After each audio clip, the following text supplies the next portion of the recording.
টিকটকের রঙিন জগতে ভাইরাল হবার মোহ থেকে আরো একটি মৃত্যু, এবার সাপের কামড়ে।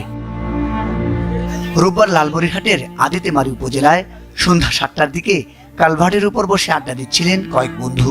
হঠাৎই পাশের জঙ্গল থেকে উঠে আসে বিষধর সাপ।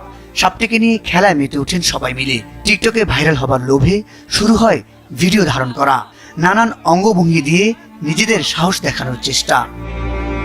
এক পর্যায়ে শফিকুল নামের এই যুবক একেবারেই তাচ্ছিল্যের সাথে সাপটিকে মুখের কাছে এনে নানানভাবে ছবির জন্য পোজ দিতে থাকে।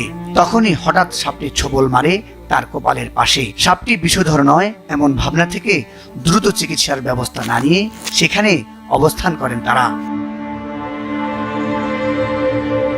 এক পর্যায়ে শফিকুলের অবস্থা খারাপের দিকে যেতে থাকে। বিষক্রিয়া বাড়তে থাকলে নিস্তেজ হয়ে লুটিয়ে পড়েন মাটিতে। অবস্থা বেগতিক দেখে তাকে লালমনিরহাট সদর হাসপাতালে নেওয়া হয় চিকিৎসার জন্য। সেখানে আশানুরূপ চিকিৎসা না পেয়ে নেওয়া হয় রংপুর মেডিকেল কলেজ হাসপাতালে। কিন্তু ততক্ষণে শফিকুলের মুখে ফেনা আসতে শুরু করে। অবশেষে চিকিৎসাধীন অবস্থায় মারা যায় সে। তরতাজা এক তরুণের এমন পরিণতি মানতে পারছেন না শফিকুলের স্বজন থেকে শুরু করে এলাকাবাসী কেউই। অসাবধানতা আর টিকটক সহ সামাজিক নানান মাধ্যমে বিখ্যাত হবার লোভে এমন অনেক বিপজ্জনক খেলায় মেতে উঠছে অনেকেই, বিশেষ করে তরুণ তরুণীরা। এতে তারা শুধু নিজেরাই বিপন্ন হচ্ছেন না, শোকের সাগরে ভাসিয়ে যাচ্ছেন স্বজনদেরকেও।